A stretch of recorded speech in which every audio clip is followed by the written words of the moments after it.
cruauté c'est terrible, terrible de voir les enfants tomber malades. La cruauté c'est affreux, affreux de voir les enfants travailler durement. La cruauté c'est horrible, horrible de voir les enfants aller à la guerre. La cruauté c'est ignoble, ignoble de voir les enfants amputés. C'est ça la cruauté. On a tous droit de jouer, on a tous droit de manger, on a tous droit de vivre, on a tous droit de grandir. Nous vous remercions. Cette animation faite de poèmes, danses et chants par les pensionnaires de l'orphelinat Le Cœur de Paola a bel et bien annoncé les couleurs de l'Assemblée générale ordinaire de l'association de soutien aux orphelins du Congo tenue à l'hôtel Hilton de Pointe-Noire. Un moment idéal pour les membres de la SOC de passer en revue les actions menées pendant l'année 2023 et dans la même veine projeter le plan d'action au titre de l'année 2024.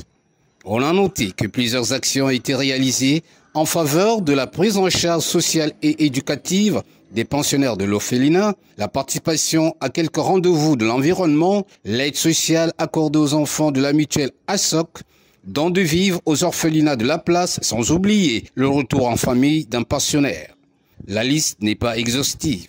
Tout cela s'est concrétisé grâce à la foi et aux moyens de bord des membres de l'association et des donateurs. Reste que l'horizon est désormais tourné vers la construction d'un nouveau orphelinat Gaston Obondoko à Brazzaville, annoncé pour cette année 2024. Ça va se réaliser, ça je n'ai aucun doute. Et c'est pour cela d'ailleurs, c'est l'occasion jamais, c'est l'appel que je lance à tous ceux qui auront l'occasion de voir ces images, de venir participer, d'aider à SOC parce qu'ils sont sérieux. Hein, donc je pense que ça serait une bonne chose et ça serait pour les uns et les autres un moyen aussi de pouvoir contribuer au bien-être des enfants et surtout apporter notre pierre à l'édifice dans l'édification de notre société meilleure qu'on souhaite prospère. Je fréquente l'orphelinat Le Cœur de Paola comme bénévole, donc j'ai quand même un égard professionnel de leur travail. Je l'apprécie vraiment et chaque fois que je donne des suggestions ou des conseils, je vois qu'ils sont réceptionnés. Donc je pense vraiment qu'ils peuvent le faire.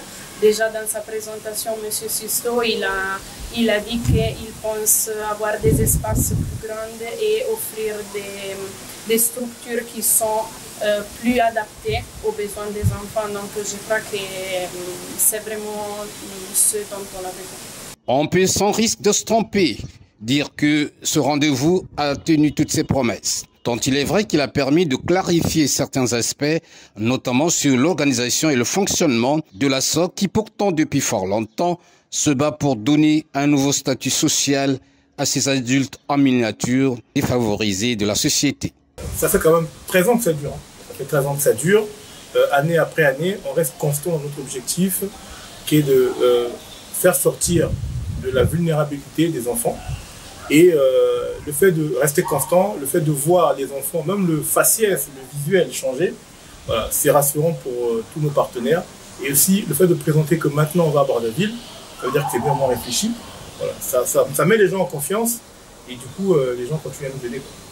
De fil en aiguille, la SOC, grâce à la clairvoyance de son président Karim Sisto et Bondoko Ilangui, gagne progressivement du galon au niveau de la vie associative congolaise. 10 ans après sa création officielle, ces structures ne cessent de s'engager dans l'amélioration de la situation de l'enfant vulnérable au Congo, à Brazzaville.